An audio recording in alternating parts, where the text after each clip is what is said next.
ကြက်ဥကိုကြိုက်တဲ့ညီကိုတွေအတွက်ဒီနေ့မှာတော့ကမ္ဘာပေါ်မှာလူကြိုက်အများဆုံးကြက်ဥဟင်းတွေအကြောင်းကိုတင်ဆက်ပေးကြပါမယ်။ Devil Egg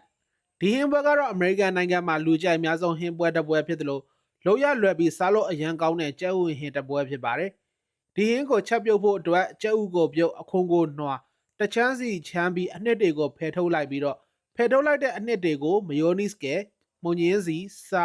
ငရုတ်ကောင်းအစားရှိတဲ့ဟင်းခိုက်အမွေးကြိုင်နေနဲ့နေပြီးကြက်ဥကလည်းပြန်တင်ပြီးစားရတာဖြစ်ပါတယ်။ဒီဟင်းကအမေရိကန်နိုင်ငံသားတွေရဲ့အကြိုက်ဆုံးဟင်းပွဲတစ်ပွဲဖြစ်တာကြောင့်ပွဲလန်းတပင်နေနဲ့အားလျက်တွေမှာဘော်ဒါတွေစုပြီးလှုပ်ရှားကြလေရှိပါတယ်။ Tortilla Española ဆိုတဲ့ဟင်းပွဲကတော့ကြက်ဥနဲ့အာလူးကိုရောကြော်ထားတဲ့စပိန်ရိုးရာဟင်းပွဲတစ်ပွဲဖြစ်ပါတယ်။ဒါပေမဲ့ဟင်းပွဲကိုချက်ပြုတ်ရမှာကြက်သွန်ဒီကိုကြက်ဥနဲ့ရောချက်ရမလားဟင်းပွဲပေါ်မှာပဲအလှဆင်ရမလားဆိုပြီးဟင်းချက်အတိုင်းစပိန်သားတွေအငင်းကုန်ဖြစ်တတ်လေရှိတဲ့ဟင်းပွဲတစ်ပွဲလို့ပြောရင်လည်းမမှားပါဘူး။ဒါပေမဲ့ဒီဟင်းကစပိန်ရိုးရာအစားအစာတွေတဲကအရန်ဟင်းပွဲတစ်ပွဲဖြစ်ပေမဲ့ဒီနေ့ချိန်ထိစပိန်နိုင်ငံမှာလူကြိုက်များဆဲဖြစ်ပါတယ်။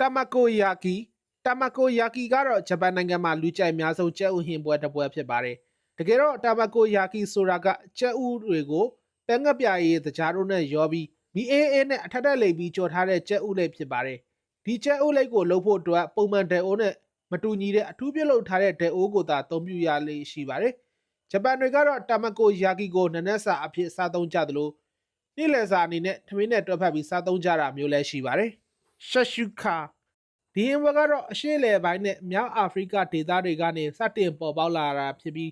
အခုချိန်မှာဆိုရင်တော့ကမ္ဘာပေါ်မှာလူကြိုက်အများဆုံးဟင်းပွဲတစ်ပွဲဖြစ်ရပ်တည်နေလျက်ရှိပါပြီ။ Shakshuka ကိုချက်ပြုတ်တော့မယ်ဆိုရင်တော့ခရမ်းကျင်သည့်ငရုတ်ပွကြက်သွန်ပြူအစားရှိတဲ့ဟင်းသီးဟင်းရွက်တွေကိုဟင်းခိုက်အမွှေးကြံနေနဲ့အနှစ်ရအောင်ခပ်ပြစ်ချက်ပြီးအဲ့ဒီအနှစ်တွေထဲမှာကြက်ဥကိုတိုက်ရိုက်ဖောက်ထည့်ပြီးချက်ပြုတ်ရတဲ့အစားအစာတစ်မျိုးဖြစ်ပါတယ်။ဟင်းပွဲရဲ့အရသာကအရန်ကိုဆက်လွန်းတာကြောင့်ဒီဟင်းကိုကြိုက်နှစ်သက်တဲ့လူတွေကတော့ပေါင်မုတ်ကျန်းနဲ့တွဲဖက်ပြီးစားသုံးရလေရှိပါတယ်